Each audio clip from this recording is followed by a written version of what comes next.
Miralda was completely different from the first three that we did. But early on, I decided, or it wasn't even a decision, it just came by itself, that I would have no, in a way, curatorial plan, that it should be performance or it should be sculpture or painting. All I wanted to do is to bring to Australia groundbreaking artists and groundbreaking works at that time, to show the Australian artist and Australian public what are the latest developments of contemporary art. So that's really the only thing that they had in common. They had in common one other thing, is that they were all temporary. I think what distinguishes our projects from projects around the world is that all of them are temporary. So how did I get to Miralda?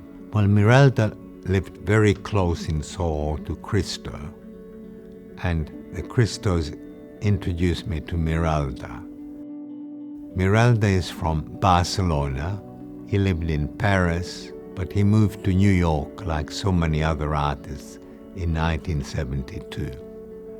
His art was about food, about costumes, not performance, but much more ritual. It was an art very much of the times when the art world was in a flux.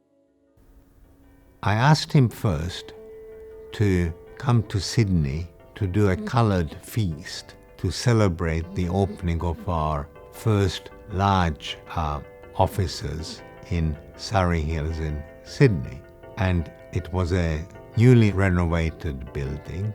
The interior architecture was done by an artist friend of mine, Australian artist Michael Kitching, who unfortunately died last year. He was a very good sculptor. They were pristine, large spaces. Miralda created a banquet. Along a long table, there was a celebration of color, a celebration of food.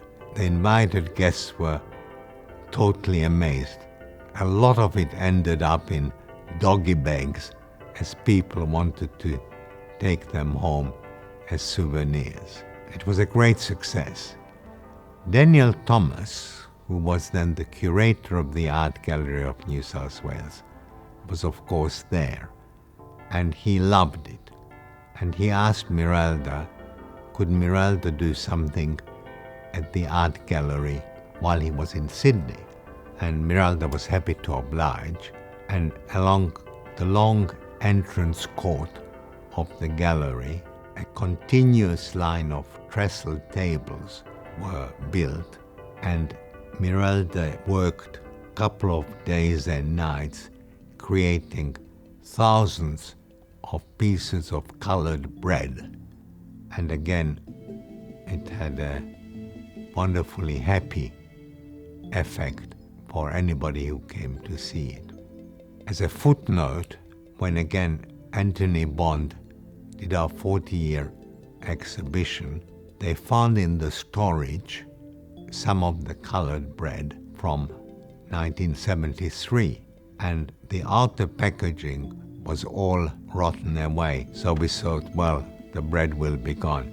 And surprisingly, the bread was in pristine condition, hard as a rock, but we were able to display it, and it's still now in the permanent collection of the art gallery.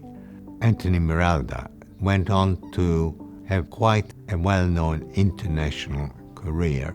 He was chosen for a documenta, and he also represented Spain in a Venice Biennale. And he came up with an incredible work, The Marriage of Christopher Columbus to the Statue of Liberty. His art was quite different, and in a way very much the zeitgeist of what was going on at that time.